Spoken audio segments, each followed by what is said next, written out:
Good morning, everybody. Pretty good crowd on here already this morning. Dave C is the first one in the house. Good morning, Dave. Robert, good morning. Hope everything's doing well in Pennsylvania. Stephen, good morning. Good to see you still doing well, man. Mark Goin, good morning. Jeremy, good morning. Good to see you guys this morning.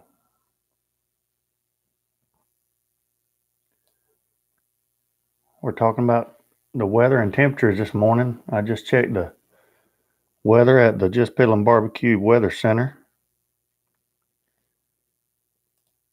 I'm seeing temps from you guys from 59 degrees,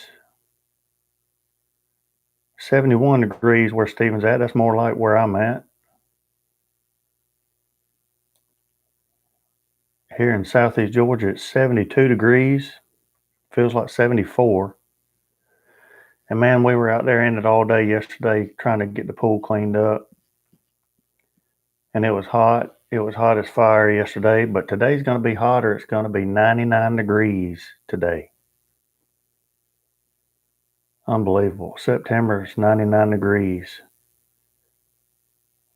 That's without the heat index. So it's going to be a hot one today. I'm ready for some milder temps, no doubt. Our pool's a mess. It was green yesterday just from us not putting more chemicals in it, and we hadn't been in it in a couple weeks just because we've been doing other things. And it was a pain yesterday trying to get that stuff brushed off.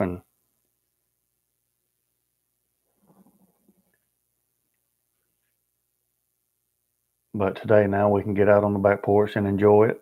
So it'll be all good. Good morning from Manitoba. 49 degrees there. Good grief. I'm ready for some colder weather.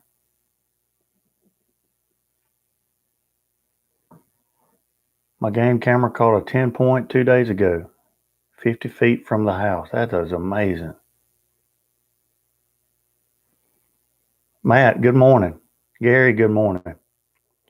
Mark Summers, good morning. Canadian Jim, feeling some 49 degree weather in Manitoba.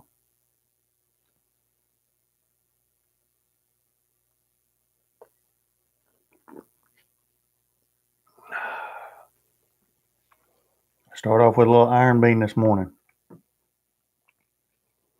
Probably got one more pot full of the cast iron, and it's time to reorder. Man, I'm burning up, Stephen. I can't help it, man. I got a little sunburnt yesterday out there messing with that pool. It's time. It gets so hot here in southeast Georgia. Hot and humid. When it's like that, you can't, you either got to get up before the sun comes up and do some yard work or whatever you want to do outside, or wait till the sun goes down.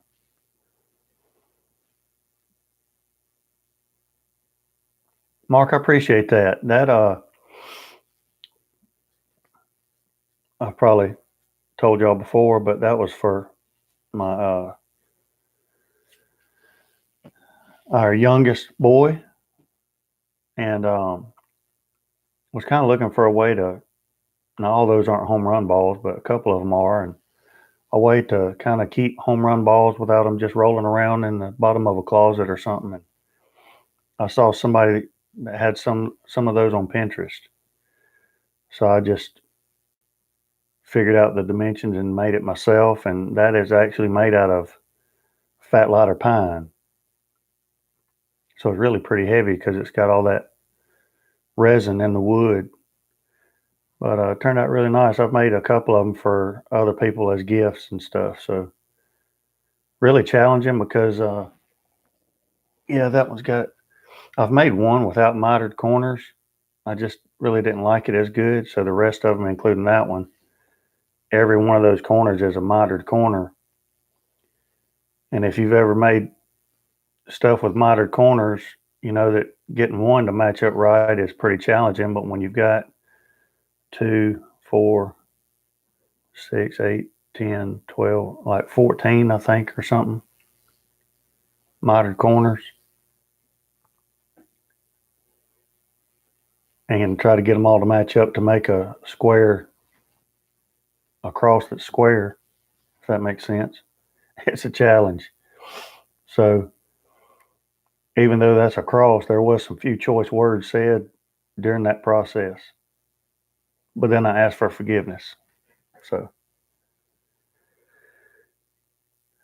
appreciate that. I was proud. I was proud of that. Those crosses are a little difficult to make.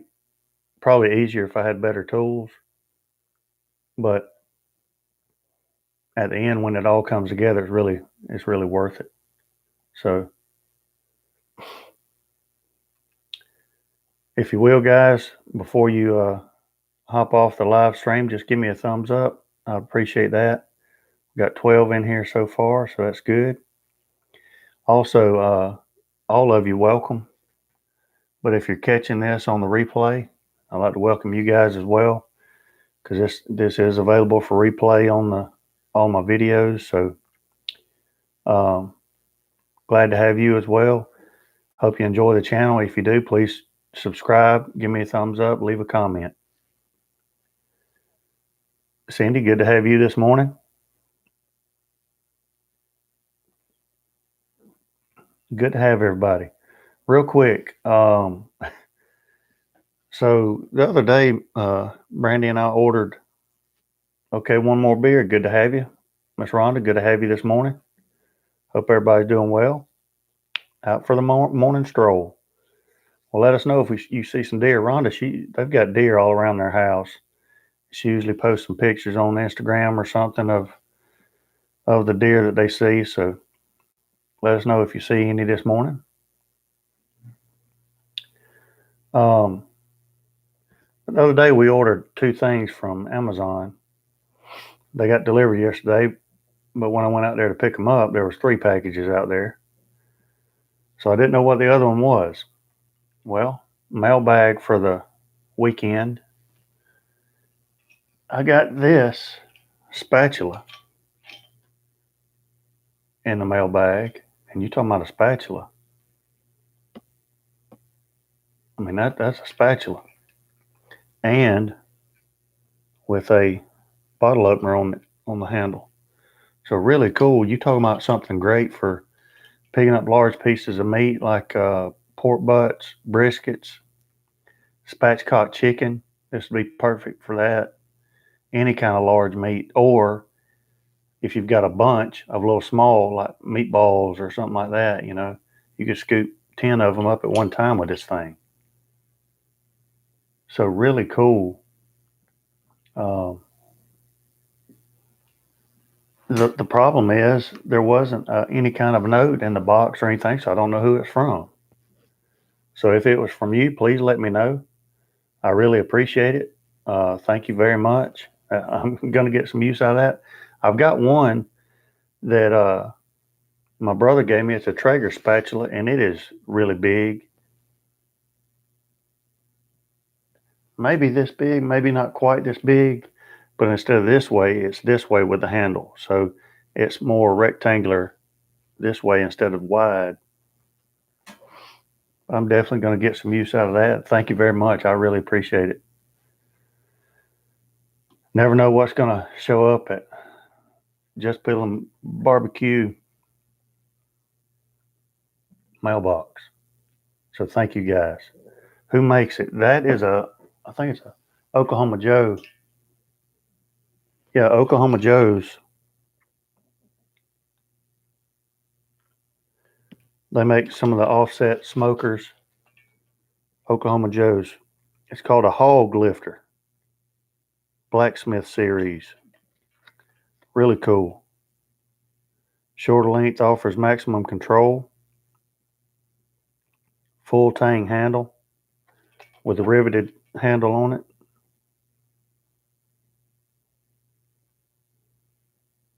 Really cool. It's got a little loop for you to hang it from your grill, ball opener, everything you need. It's even grooved. Really cool. That's awesome. And I mean, it's really got some weight to it. Very well made. So appreciate that very much. That's awesome.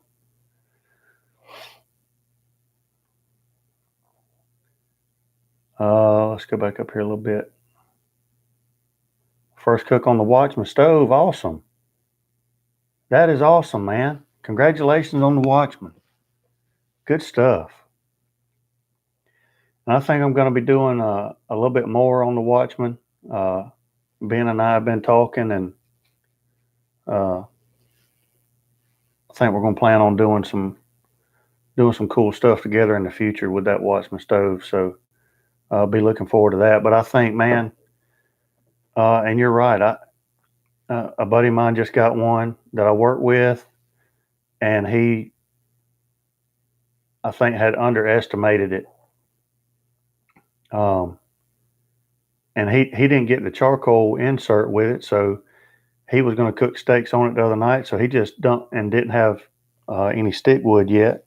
So he just poured some lit lump all the way down in the bottom, and it got that grate hot enough to sear his steaks. And he cooked his steaks, and then he said a couple hours later he went back out there, and the coals were still glowing orange in the bottom because it holds heat so well. So he was really happy with that thing.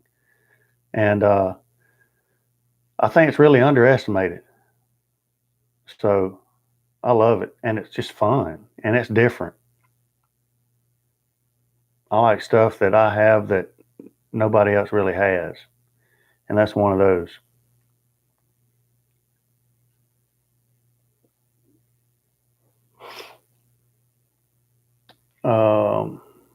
Rick Short, good morning, brother. Good to have you, Rick. I've missed you, man. I hadn't seen you in a while. Matt says, so I've had to watch replays lately.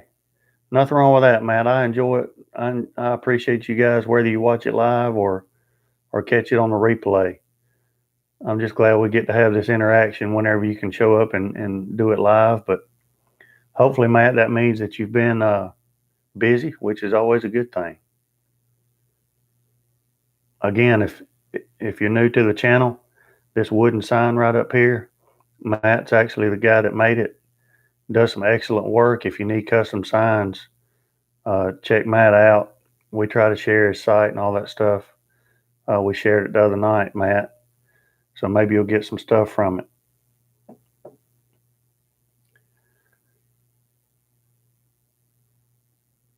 See what else we got.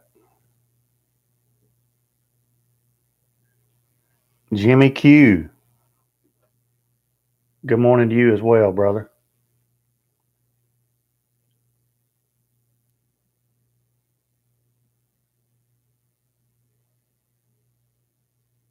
Probably came from Mike Tabor.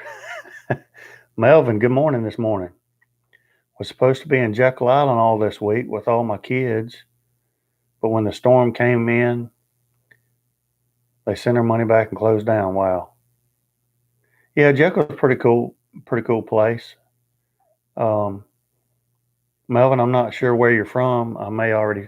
I probably should know, but or if you've been there before. I like Jekyll. When I was a little kid, we used to go to Jekyll all the time. Mom and Daddy would take us down there to Jekyll, and at that time it was more reasonably priced. But as years have gone on, Jekyll has, I think, tried to be more like Hilton Head and places like that, and it's gotten a lot more expensive down there. And but the thing about Jekyll that I don't like is the water is just not, number one, lots of times you go and it's just like a lake. There's really not any waves. And two, especially when the shrimp boats are out there stirring everything up, the water's just not very clear. So, but I love Jekyll. It's a nice, beautiful scenery out there.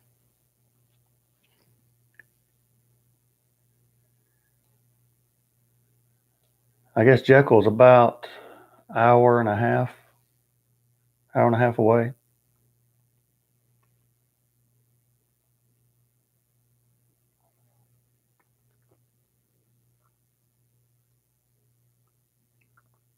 Mark, I'm glad to hear that your Labor Day cook went well. Jace, good morning to you. Joe, good morning. Matt's been very busy, back to school, at work, getting close to the half marathon. Man, that's going to be amazing. I'm proud of you, Matt.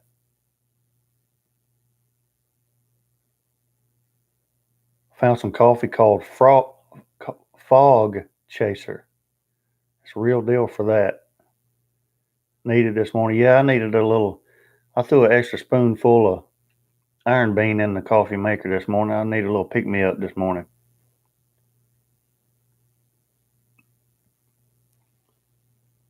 Columbia, Tennessee.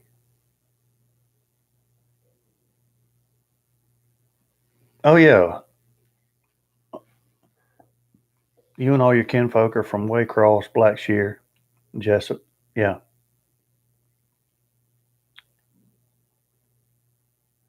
Yeah, I've had some interesting times down there in Blackshear, Georgia, when I was coaching high school football and baseball.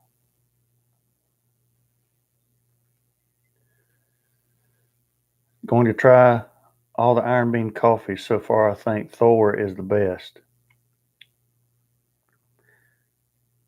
For me, I think I still am I still like the cast iron, but I also like the Rage. I want to try Fierce. That's one I haven't tried. I'd like to try Fierce.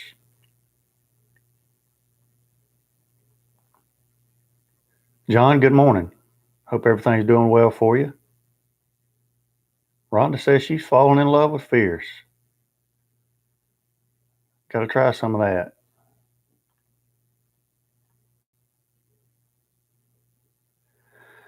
Well, yesterday we filmed Miss Piddlin's video, the cheesecake on the Traeger Pro 22. And a couple things about that video. I'll try to edit it today, but it may not be up until Monday or Tuesday, but be looking forward to that. It will definitely be up before the Wednesday night show.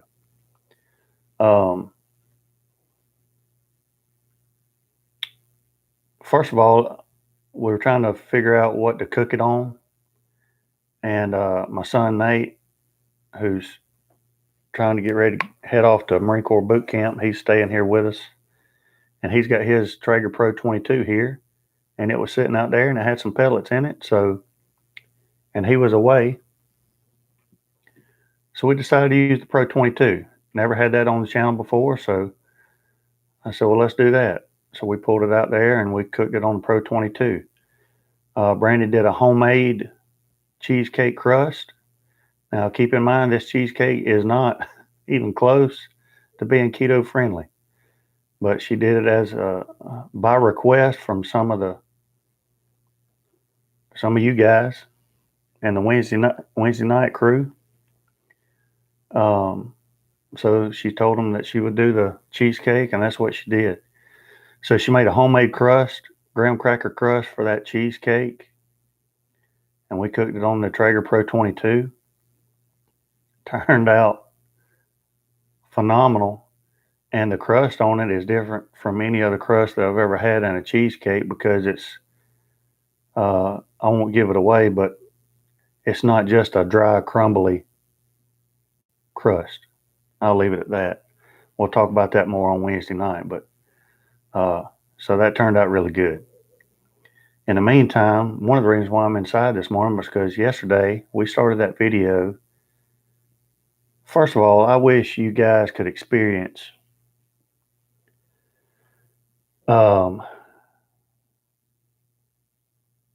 making your own videos sometimes, because the strangest things happen at the wrong times just about every time we decide to do a video. As soon as we got up there and got everything set up, the guy right across the fence over there behind us fired up his lawnmower, starts cutting grass, you know. And then, just like it was on cue, we had a swarm of love bugs take over the backyard. I mean, they were everywhere. And then, just like magic, as soon as the video was over, they were gone. Didn't see another one the rest of the day. So I just said, heck with it, I'm staying in here this morning. But the video turned out really good.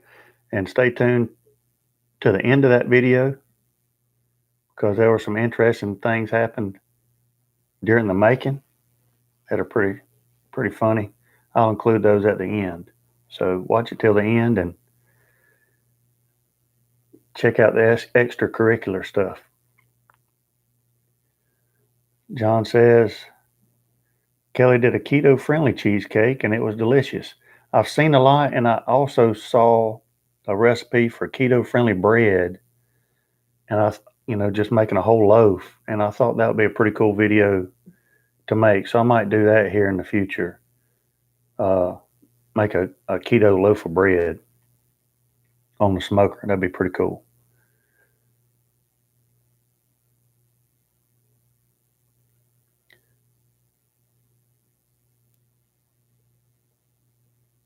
Yeah, Rhonda gets up at 4 a.m. Rhonda's up at 4 a.m. and then is in bed by 8 p.m.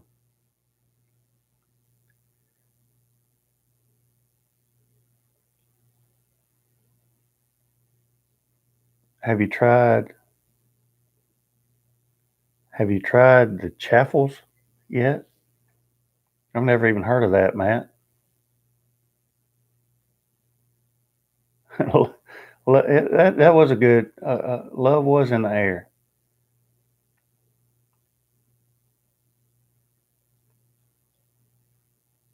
But the cheesecake turned out really good. So stay tuned for that video in the next couple of days. And then after we got the cheesecake off, I just kept the grill going and threw on about 12 chicken legs.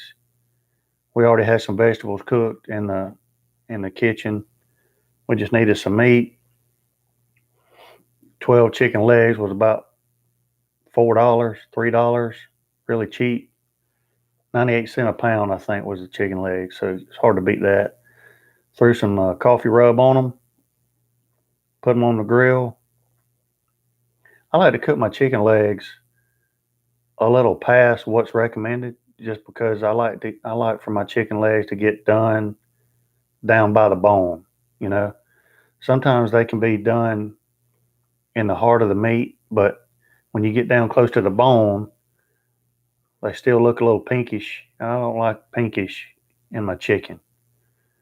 So I like cooking them to 185, 190 in chicken legs. And the thing about chicken legs is you really can't get it to dry out unless you just cook it to death. So we cooked those to about 185, 190, and then took them off. Turned out phenomenal.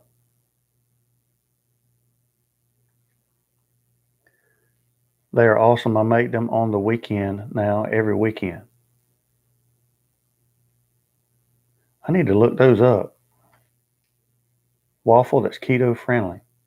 And the batter, and I'm pretty sure I did a video on the keto muffins that we do. But that batter was originally a pancake batter recipe. But I thought, it would be a little more travel friendly going to work in the mornings if they were muffins. So we poured that batter into muffin tins, made them into muffins. Now we add blueberries to it, so you can have blueberries. But that could possibly, that batter that we already make could possibly go into a waffle iron and make waffles. I need to get us. We had a waffle iron, but it was old, and it got to where no matter what you did, they always stuck. So I need to get a new waffle iron. But I'd like to try that batter in a waffle iron. I love waffles.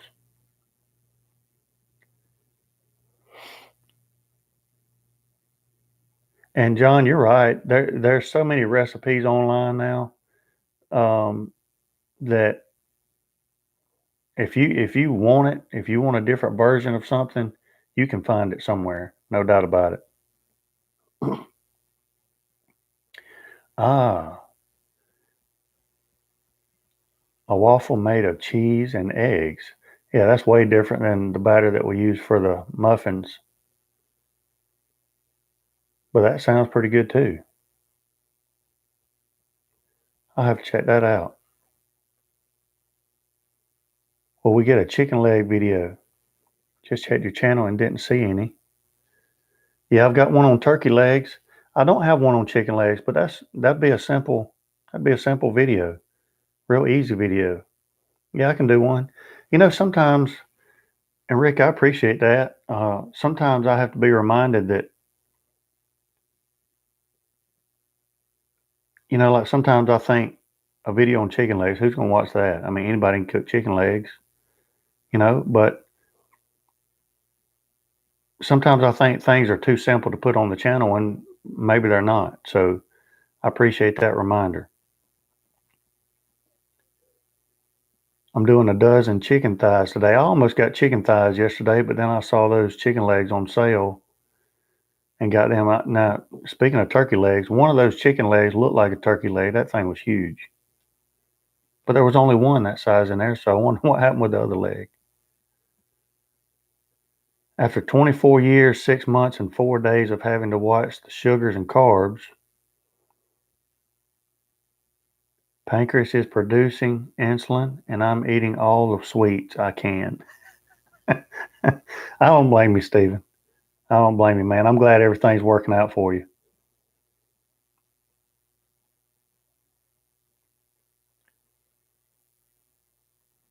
Rick, I appreciate that.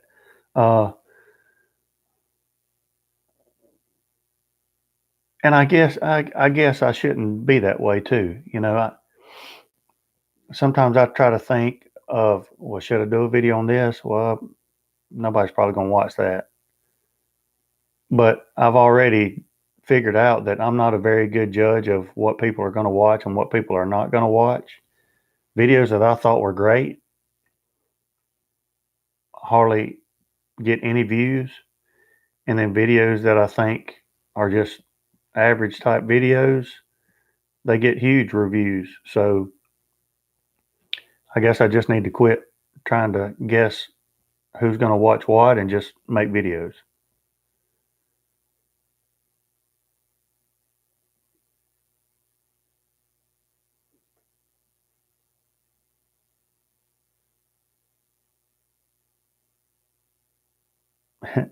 Rick says he'll even watch Brandy. Well, she'll appreciate that.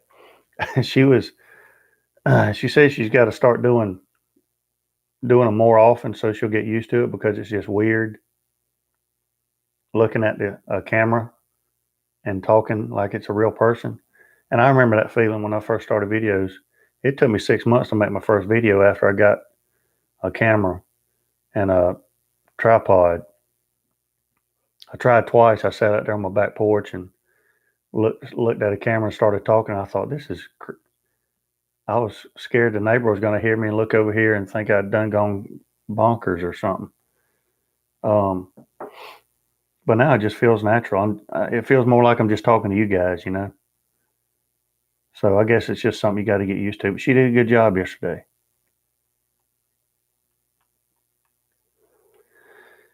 So let's see what else I have going on. Tried out the grill grates this weekend. Just got them in for the Watchman Stove, actually. I'm going to try to start doing some steak competitions. There's several around here in the next couple of months. Going to try to do a couple of those. And so I got the grill grates for that. Seasoned them up the other night. Just sprayed some oil on them. Got it up to about 600 degrees or so. I also saw another what method of seasoning grill grates, and it's with an onion. Cut an onion in half and cut side down on top of the grill grates, and just rub them across. And there's some a chemical reaction with some of the chemicals in the onion that season it up really well. So I did that as well. Um, and then first night I cooked chicken breasts on them. Probably a little bit too high of a temp for chicken breasts, but I just want to throw something on there.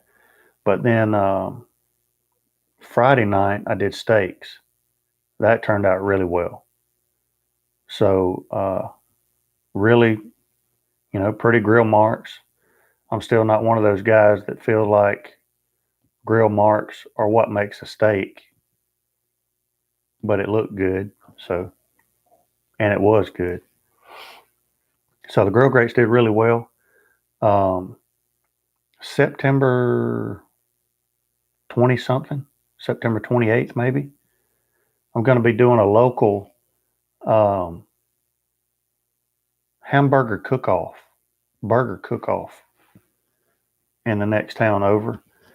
And so that's going to be pretty cool. Bring your grill, and it's kind of like a steak cook-off, but it's for a burger. And got some decent little prizes, and it's pretty inexpensive to sign up for. So I'm going to do that. And I think what I'm going to do, I haven't decided 100%, but I've been going back and forth between should I do smash burgers, because everybody else is going to do a grilled burger, Most everybody's going to be cooking on charcoal around here, probably. And so they're going to be doing probably a basic, charcoal backyard burger of some type. So I thought, well, should I change it up and do smash burgers? Maybe take the Watchman Stove with the griddle top and do smash burgers. Or should I do a no-flip smoke burger on a pellet grill? And then I thought about recreating the burger that I did for Russ Jones's little burger contest.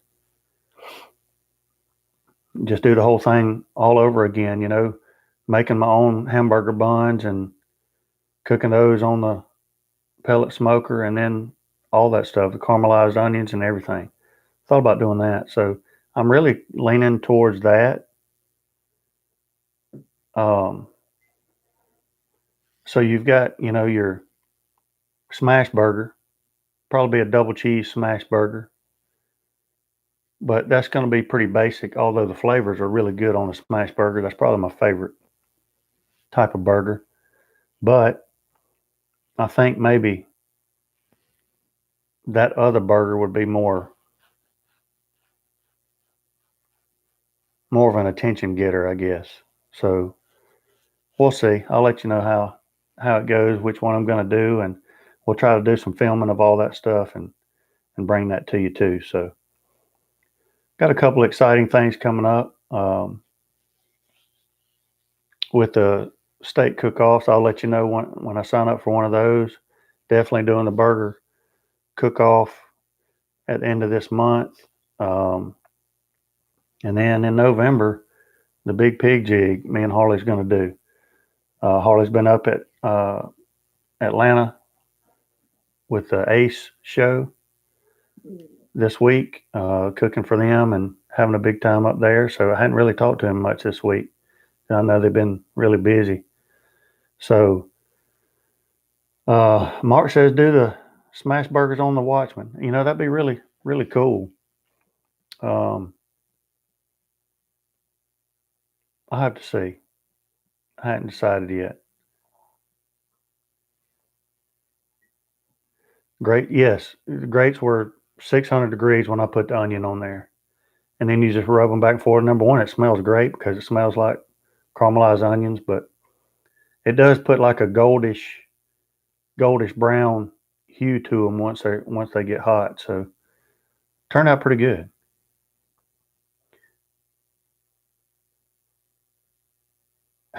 Jeremy, I don't know if I've mastered any of them. They've turned out pretty good, but And that's a good point. So what I've tried to start doing is, because I mean, let's be honest, there's really only one way, and there's not only one way, but there's a basic method to cooking, say, a pork butt, for example, or a burger or wings or whatever. So what I've tried to start doing is, maybe I've done a wing video, but it was on a pellet grill. Well, now let's do a wing video on a Kamado, or let's do a wing video on pit barrel cooker. Same thing with burgers, or so if I've done something on one particular grill, but I haven't done it on another one, well, let's show how to do it on another one. So that's kind of what I'm going back and trying to do. Let's go back. I've got this video on this grill, but do I have it on that grill? And if I don't, then I'll try to replicate that cook on another grill that somebody else might have. So that's a good point. And I've kind of had that idea going in my head as well.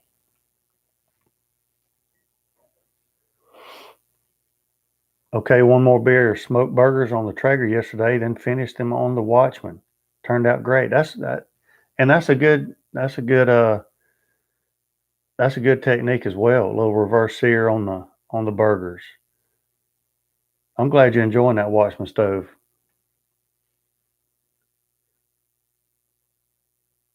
Do a keto friendly bun. That's not a bad idea either. Although I don't know if that would win me anything at a burger contest.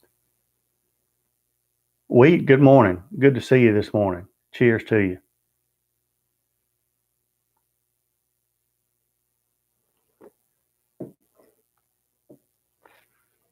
Again, guys, just a reminder, if you will, hit the old thumbs up button. That sure helps me out with YouTube. So today, well, I'm gonna have to go get something. Here's something that happens all the time. I know you guys probably do it too. Wheat, I'm glad you reminded me of that, because I wanted to talk about that this morning too. It happens to me probably more than it should. You would think it wouldn't, because I do videos on it. But so yesterday I did the chicken legs, and I've got a port loin. I bought, and I do this all the time. I buy whole port loins. They're probably that long. I don't know how much they weigh. 10 pounds, 15 pounds, I don't know. But most of the time I can catch them on sale here pretty regular. And so I'll just take that whole port loin and cut it into thirds. So 1/3 I'll cut into, say, inch and a quarter pork chops. And then 2 of them I'll usually put in the freezer, and or I'll cook one and then put another one in the freezer. So I've got small port loins, 2-3 pounders. I've got one of those in the freezer. So yesterday I meant to take it out so that I could cook it today. Well, guess what? I forgot. So now I don't know what I'm going to cook today. I may just go up to the store and get some wings and do those today. But I mean, that happens all the time. I need to take that port loin out, and then I get to doing something else, and then I forget, and then I don't ever do it.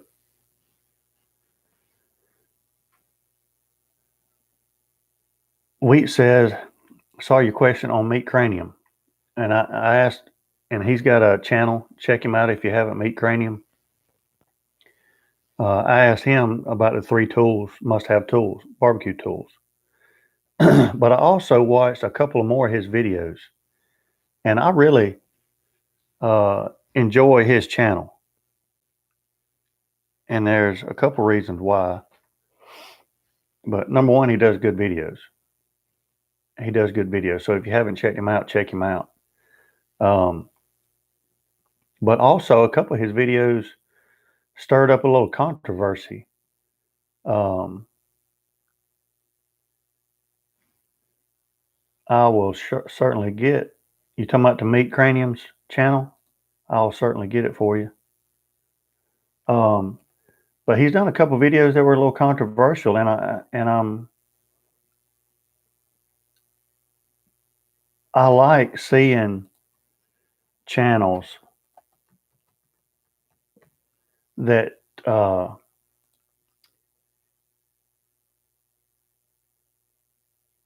aren't afraid to say things that, hold on, I'm trying to find the link to his channel real quick. I think this is it. So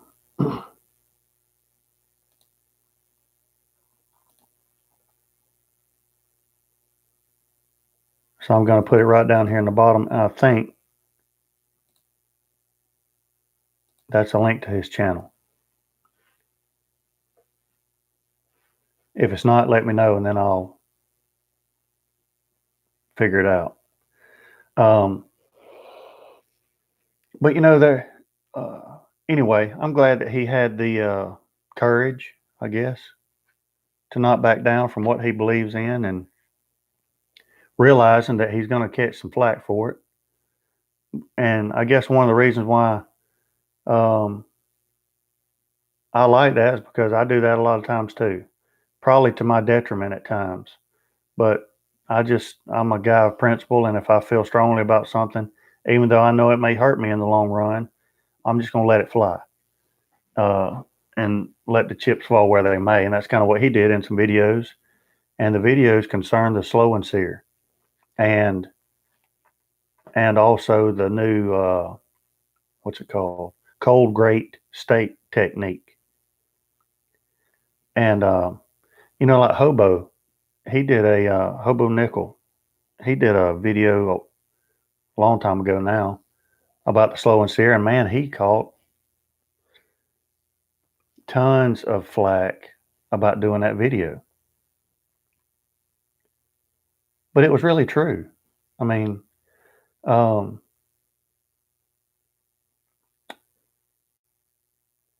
I don't think anything that he said in his video was not true, untrue.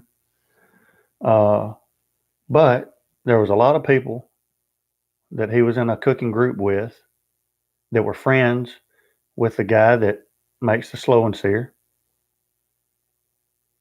and that made them mad. Number one, because they said they were friends with him. Number two, they wanted to be friends with him probably because they wanted to get a free slow and sear. Funny how that happens.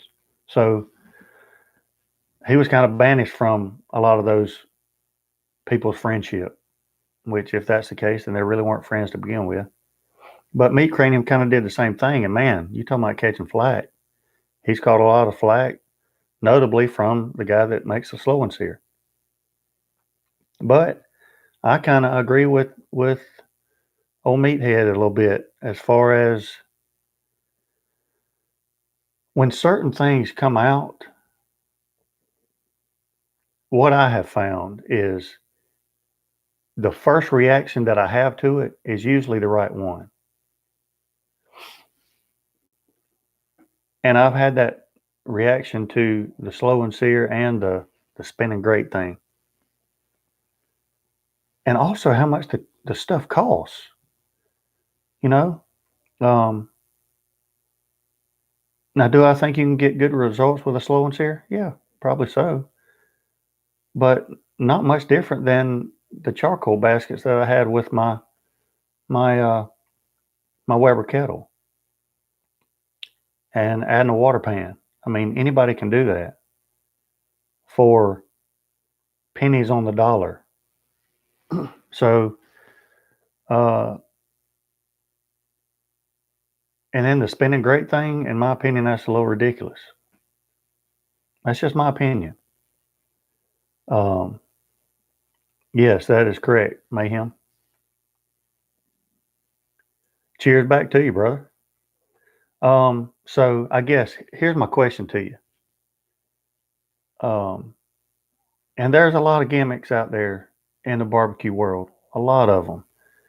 Some of them I wouldn't call gimmicks because they actually really work, you know. But others seems like they try to take advantage of gullible people and people that jump on whatever wagon seems to be going to the next best place, the next best thing, the next big thing. Oh, I got to get me some of that, you know? And so they try to push that, see how many people they can get to jump on the wagon before everybody realizes this place ain't going to where I thought it was, and start bailing. By then, they've already made their chunk of change, you know? But my gut feeling was it's kind of a gimmicky thing, you know? So I applaud him for making those videos. Now, if he was being like slanderous and saying things that weren't true or could be proven, you know, I wouldn't agree with that. I don't agree with anybody saying things that are untrue about a company, but I don't think he did that at all. I think he was giving his honest opinion and put on his videos a comparison of 2 or 3 different cooks, one of them being using that product, and the results kind of spoke for themselves. Of course, some people are going to say that that the results were skewed or whatever, but he makes a great point in his video, and I kind of laughed when I when he said it. But again, it's a true statement. A lot of people said, you know, in his first video, I guess that he did with the slow and sear, that the results were skewed to benefit his theory because he was doing a video. But like he said, you know, all of the channels, YouTube channels, where that product has showed up in their videos, and he's actually there cooking with them. Do you really think that those people are going to look at him and say, this is really a gimmick? Probably not, because he's standing right there. And most people aren't going to tell him the truth when he's standing right there and he's giving them a whatever. So that's probably the epitome of being skewed, I would guess, you know. Now, as all you guys know, and I've always put it right out front. For example, the Watchman Stove, they gave me that stove to put on my channel. But like I've always told you, if it was not a good product, I would not have it on my channel. I wouldn't talk bad about it. I would just have never shown it at all. I would have tried it. I would have said thanks, no thanks, and I would have sent it back to them. And you guys would have never seen it. But it really is. I mean, ask, okay, one more beer. He just got one. He loves it. My buddy, Will Maven with Maven Cutlery, just got one. He loves it. My brother's got one. He loves it. So if somebody gives me something and I put it on my channel and I actually show it to you guys, it's because I really do like it. If not, then I'm not going to show it to you guys. If I do show it to you guys and all of a sudden my opinion changes about it, I'm going to let you guys know. So far, there's only one product that I've shown on my channel that at first I thought was good, that I eventually changed my mind about. And it wasn't given to me, by the way. I bought it. And that was it's been a long time ago. But way back in the first part of my channel, I purchased a charbroil kettleman.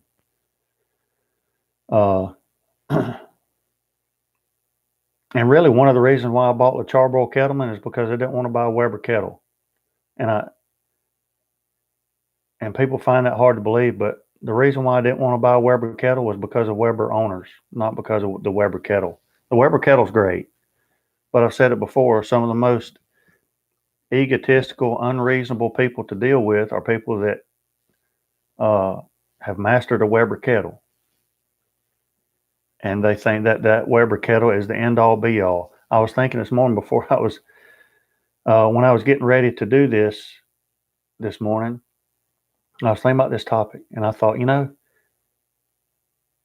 if And it's funny the way this happens. A lot of Weber kettle owners hammer people with pellet grills. But then, ironically, some of the people that have the most trouble with pellet grills are Weber kettle owners that have decided to get a pellet grill and then can't operate it. Isn't that ironic? Because according to them, Pitmaster X, good morning, brother. Good to have you on the channel. So it's kind of ironic, all the guys that own Weber kettles, their opinion is that's the end all be all. If you want to do real barbecue, you've got to master the Weber kettle first. But then they seem to be the ones that have the biggest problems with the grills that they shun the most, which is pellet grills. So that's kind of funny. But anyway, back to the topic. My that Charbroil Kettleman was just not a very good design at all. Trying to write a book, but I keep getting distracted by all these cool things on YouTube. Well, you're creating the distraction. I mean, sometimes you just got to say no. You got to click off, but not until the live stream's over.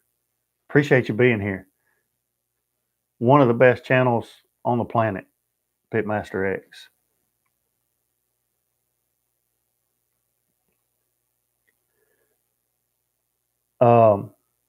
But that's really the only grill that I have ever had on my channel that my opinion changed and I didn't really like it, and I would not recommend that. Other than that, everything that I've shown on my channel is really a great product and I would recommend. So again, if you've seen it on my channel, it's because I truly recommend it. I wouldn't want you to go out and spend your hard-earned money on something that I recommend if it's not a good product. So this past week, I had a company reach out and ask if I wanted to help them promote some instant read thermometers and stuff like that on my channel. And again, it goes back to that first gut feeling that you have about things.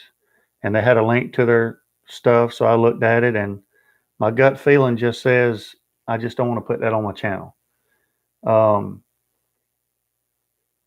Would it be easy for me to do, and would I probably get free products from it? Yeah, they would send me the free products and all that stuff, but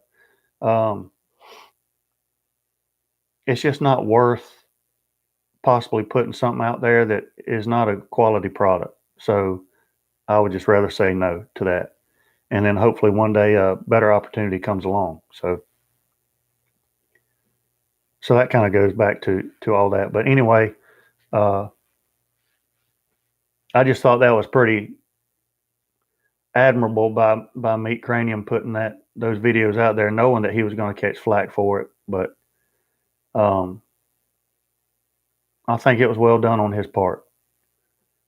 The only thing is I wouldn't probably get into a pissing contest back and forth with someone else and make it all public on my channel. I don't really think that's going to do a whole lot of good for him. But so that's that topic. So back to gimmicks. What do you think is the biggest barbecue gimmick? Some of the biggest barbecue gimmicks that you've run across out there. Maybe you've purchased one. And then when you got it home, you found out that it's not what you thought it was, or it doesn't do what you thought it was going to do. Eddie Hanks, brother, good morning. You've been cooking some amazing stuff past couple days, really all your life, but past couple days, that stuff has looked amazing. Bacon, you can't go wrong with bacon. I hope you're enjoying that pit barrel cooker. Matter of fact, I probably need to just fire it up today. I may fire it up and do some wings on it today. NASCAR, they're racing at Brickyard today. So we'll be watching that. We've taken the TV, put it out on the back porch. I've got the pool clean, so somewhat clean. There's still some work to do, and it's going to be 99 degrees today, so I'll probably be in it, whether it's all the way clean or not.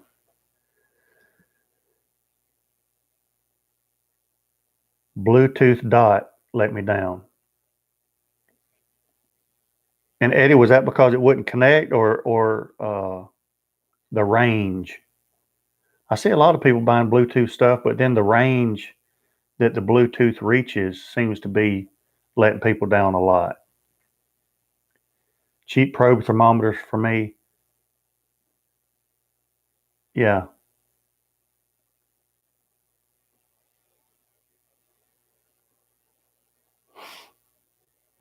Tim, who did they ban from? Back to the book. Pitmaster X, I really appreciate you stopping by. That's very humbling. And big fan, by the way. So cheers.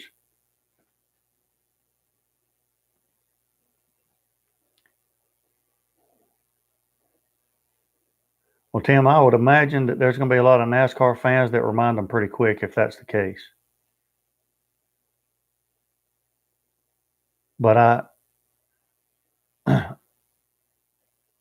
that's kind of hard for me to believe because, like, especially at the race at Bristol, the night race, I mean, it's sponsored partly by the NRA, so, or has been for years. So Eddie said, yeah, it was the range. And I've heard a lot of complaints about Bluetooth type thermometers like that. So it would seem that, um, some things you can get the cheap version of and it works out okay, the non-name brand type stuff. For me, and this is just me, but for me, mustard is mustard for the most part. Ketchup, on the other hand, I've got to have name brand ketchup. So that kind of goes back to the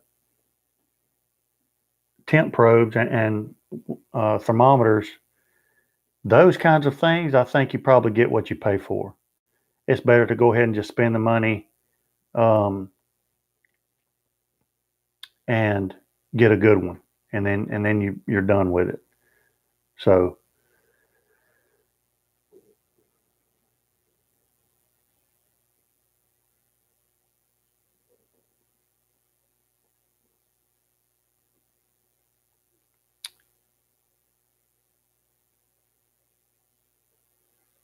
make grilling simple again. That'd be a good hat. Beer can chicken cooker. Oh yeah, it was terrible. Just didn't work. Yeah, see, Stephen, that's a good one. That's one of the biggest gimmicks, I think, in my opinion. Now there's still some people out there that swear by a beer can chicken. For me, beer can chicken's a gimmick. Uh, my opinion, and I think several other people have kind of proven it scientifically.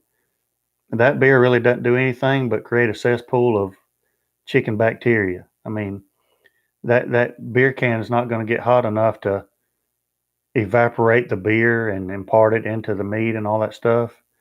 It's really just a stand to set the chicken on.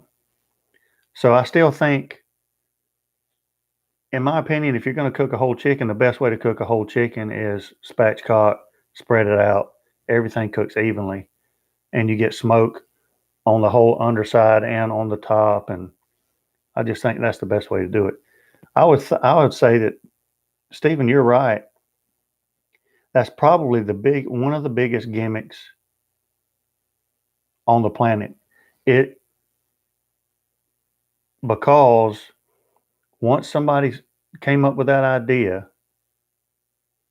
then you had all these different stands come out trying to capitalize on that gimmick. And that's really what a gimmick is. It's kind of like my new spatula here. Y'all see that spatula? Mailbag yesterday. Still don't know who sent it, so let me know who sent it. Really appreciate it. Now, this is not a gimmick. This is a spatula because it's going to do exactly what it says. Now, if on here somewhere it says it was to say make your food taste more flavorful by using the big spatula. Well, now that wouldn't be true. This is not going to make your food taste any better than any other spatula. It's just going to be a lot easier getting the stuff off. You know, it's kind of like some kind of grill accessory saying that using that accessory is going to enhance the flavor of your food and all that stuff. Well, that's kind of a gimmick. Mark says liquid smoke.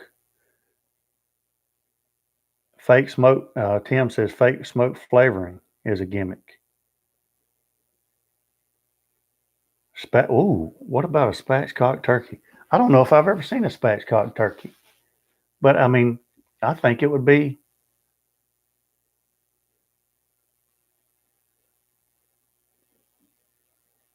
I'm trying to think.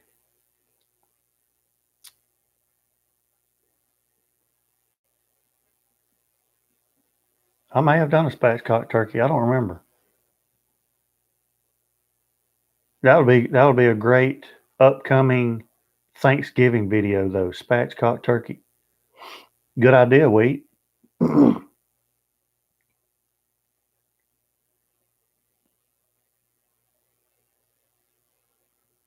Mike Tabor, did you send me the spatula? PVC turkey hanger is legit. It is legit. I know I did the turkey last year for my mother-in-law on the pit barrel cooker with that turkey hanger, and it did phenomenal. It really did. And I saw some other guys this morning while I was waiting to go live. I was searching through, searching through Facebook, and there was a guy on there talking about the temperature of his pit barrel cooker, and 3 other guys underneath it. He was asking for a suggestion because his pit barrel cooker was cooking at 280. And the other guy said, don't worry about the temp, just let it go. It cooks perfect. And I like their comments. But you know, like the turkey hanger, for example, or ribs even. You know, you would think because that one end of the rib is closer to the coals than the other, that would just be burnt to a crisp. Or when you hang your turkey, that the bottom part of your turkey is going to just be burnt. You know, it's not going to cook even. But with that heat going around that whole barrel like it does, it really cooks everything even. And so the biggest thing for pit barrel cooker owners is don't try to figure it out. Just use it, let it do its thing, and enjoy it. And you'll enjoy it a lot more. Robert, appreciate you. I told Brandy, I said, this looks like it would have come from Robert. And Robert, I know why you sent it. And I appreciate it. And you know what it's going to be used on here shortly, I hope. I appreciate that. Appreciate that a lot. I looked in the box. I didn't see a note or anything in there, but I just had that feeling. I appreciate you. Thank you very much. Melvin says, I cut my turkey in half and hang it. So kind of like half chickens, but you do half turkeys. That's a really good way to get smoke and even heat on it. That's awesome. Bob, I appreciate you, man. Be talking to you pretty soon. Did you know Kamado is bringing out a pellet grill? We talked about that on the Wednesday night show, Mayhem. Kamado Joe is making a pellet style Kamado ceramic cooker. Also, Weber Kettle, believe it or not, coming out with a pellet grill. Everybody has been knocking the pellet grills in the past have all of a sudden jumped on the bandwagon as well and are coming out with pellet grills. Funny how that happens. And again, I'm not just a pellet grill pusher. I like every grill that I've got. I like them all. And like I said the other night on the Wednesday night show, my opinion is none of them are hard to use. I see a lot of comments about people having problems with pellet grills. Well, if you keep it clean, if you pay attention to it, because I don't care what anybody says, it's not a set it and forget it grill. They haven't made one of those. It's called your oven. If you pay attention to it, you keep it clean, the pellets are dry, and you know your grill and how it works, you're going to be successful with a pellet grill. I see a lot of people that can't control temps on ceramic cookers, Big Green Eggs, Kamado Joes, Primos, etc. I've got a video on how I control the temps on my Kamado Joe. It's really easy. Take your time, sneak up on the temp, and then you don't have to start playing. You don't have to start chasing a temperature. You know what I mean? Charcoal grills, kind of the same thing. Pit barrel cooker is as easy as it can be. Do exactly how they tell you to light it, and then leave it alone and let it do its thing. I don't really care what temperature it cooks at, because when it's done, I'll pull it off and it's great. So I just don't think any one of those is easier than the other. I really don't.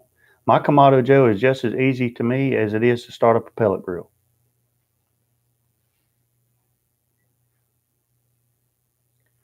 And Jim, that's the key. That's what's selling, and everybody's wanting to make it, put a little money in the pocket. Rick, but which is the goat? Oh man, I think my answer always changes on this, because it depends on which one I used most recently. Because with my grills, I tend to go in stages, and I'll use my pellet grills for a little while. And I thought, man, I hadn't used that Kamado for a while. Let me fire it up. And then when I fire it up, I think, man, I forgot how fun this was. And then I'll fire up the Watchman Stove. Man, why don't I use this more? And then I'll fire up the pit barrel cooker. Man, I love this thing. And so I love all of them. I think the goat is whichever one you enjoy using the most, whichever you're best at using. For me, I love all of them. I enjoy using all of them.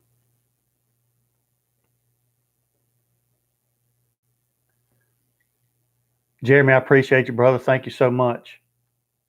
Hope you have a great week this week.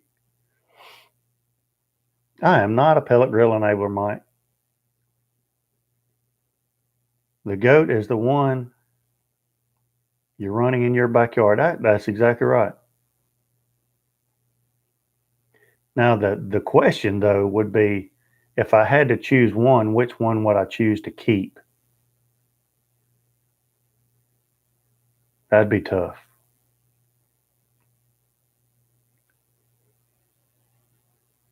That'd be tough.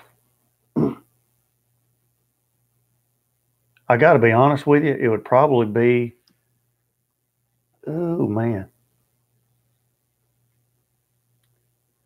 If I had to choose one, it would probably not be what you think. It'd probably be the pit barrel cooker or the Kamado Joe. And really, the only reason I really want it to be the Watchman Stove. The only thing about the Watchman Stove is that I haven't found a way yet to do low and slow on the Watchman Stove. That's the only thing. With the Kamado Joe pit barrel cooker, you can do really just about everything on it, except make a bonfire in it and keep yourself warm like you can with the Watchman Stove. So if it was going to be a survival stove grill, I would take the Watchman Stove. Other than a survival situation, it would probably be pit barrel cooker or Kamado Joe.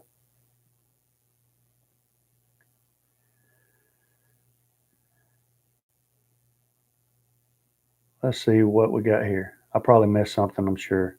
How do pellet grills perform when it's really humid outside? Well, Jim, I live in southeast Georgia, where the humidity is probably, it feels like it's raining all the time. The humidity is ridiculous here. And I say I don't own a cover. I do own a cover. Well, three. I've got 4 pellet grills. 3 of them have covers.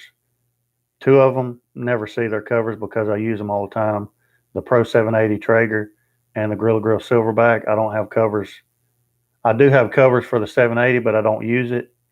I've never had my Silverbac is going on 3 years old, and I've never used a cover for it. Not a speck of rust on it because I keep it clean. I keep wiping all that seasoning off of it. I'm surprised it still cooks well.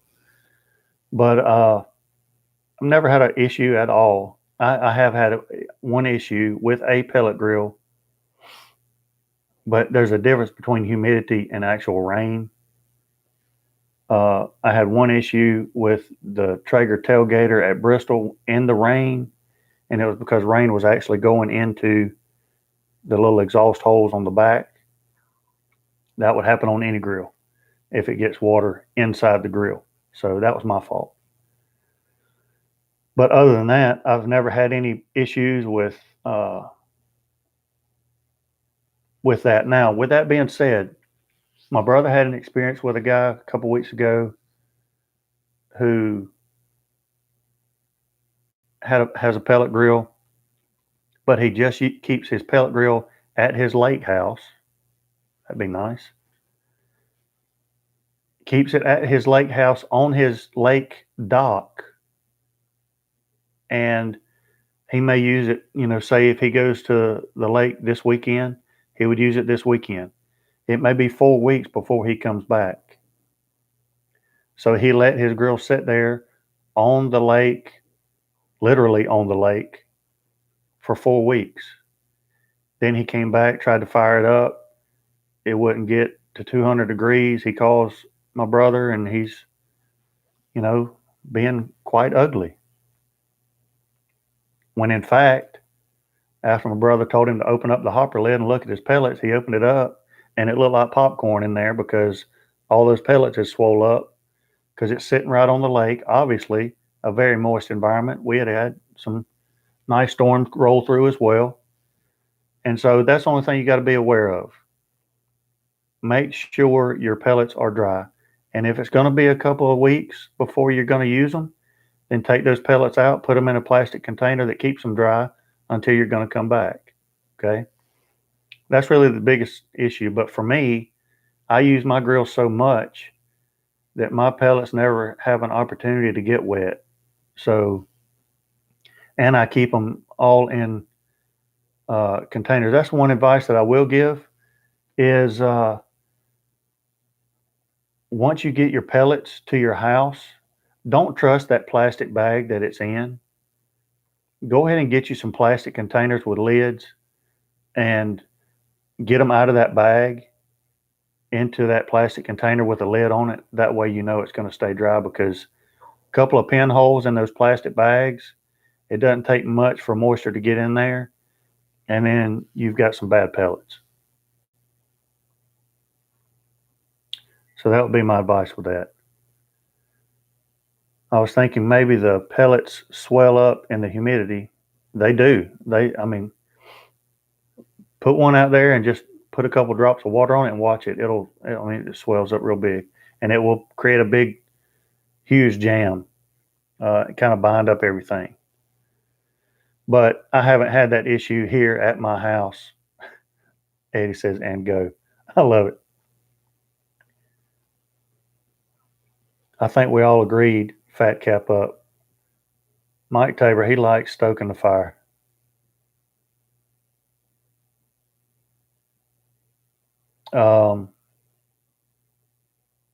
But again, for me, I don't ever really have an issue. I also saw a comment on Facebook before I got on this morning. A guy that has a Kamado Joe, and he's always getting mold in his Kamado Joe. And those Kamado Joes, because they're ceramic, they kind of absorb moisture. So if I'm not going to use it for a while, I'll kind of leave one of the vents open a little bit to let kind of air circulate through there. Because if you keep it nice and closed and tight, then that moisture is just kind of stay in there and cause some of that mildew and mold. But, like another guy said, use it more, um, and that's true. I mean, the more you use it, the less issues you're going to have like that. So I would just recommend that he uses it more. Are you still looking for a banner for the competition? I am, Wheat. Matter of fact, I searched a long time online, um, and I found some, but the websites were really hard to use to like get a custom banner made and like make it online. And then when I did, they were outrageous. So I contacted Russ over at Smoky Ribs. He's got a banner in some of his videos, and I asked him where he got his, and he told me where he got his. I went over to the website, and the website was super easy to use, extremely economical, and so I'm going to get one from them. So I found a website, and I'm going to order it from them. And if any of you guys are uh, in need of a banner, I went to Banners on the Cheap, and that's where Russ got his, and that's where I'm going to get mine from. So whenever I order it and it comes in, I'll show it to you guys. Maybe even put it back here when I'm not using it out there on my canopy or something. But that'd be pretty cool. Mark Summers, thank you so much. I've seen that lately, Mark. What's up with ceramic cookers cracking? I have seen some of that lately.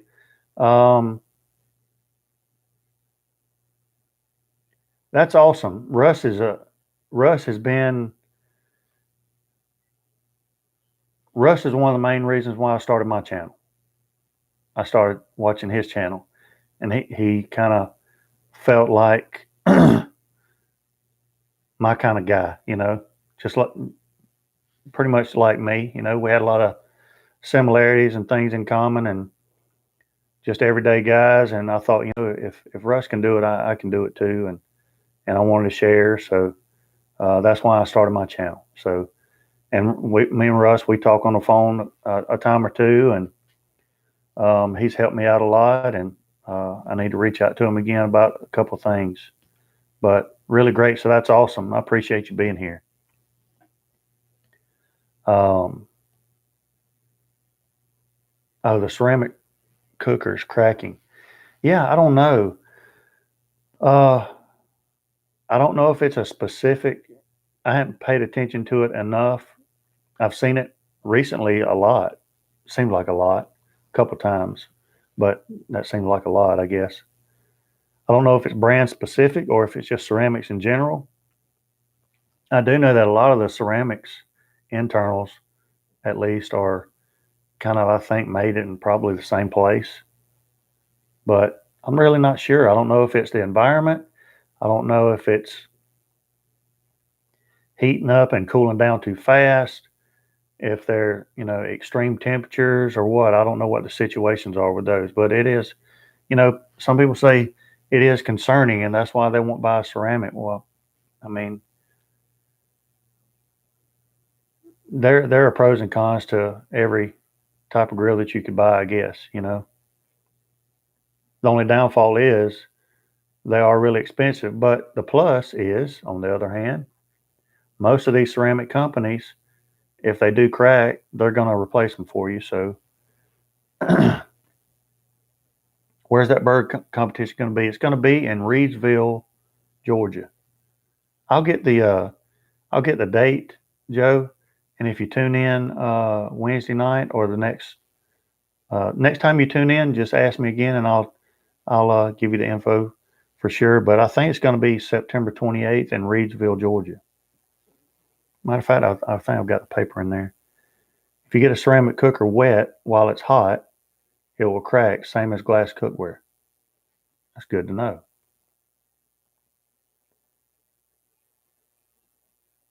Very good. Well, guys, this has been a great way to start off Sunday morning. Can't thank you guys enough. Robert, again, thank you for the spatula. Amazing. That's awesome. Thank all of you for your support. Again, smash the old thumbs up button if you can before you check out. Hope all of you have a great Sunday and first part of the week. Hope to see you guys Wednesday night at 8 p.m. Be looking for Brandy's video, Cheesecake on the Traeger Pro 22. Turned out really good. I'll have that up first part of the week. Thanks again, guys. Couldn't do it without you. Until next time, I'll be piddling. Have a great day.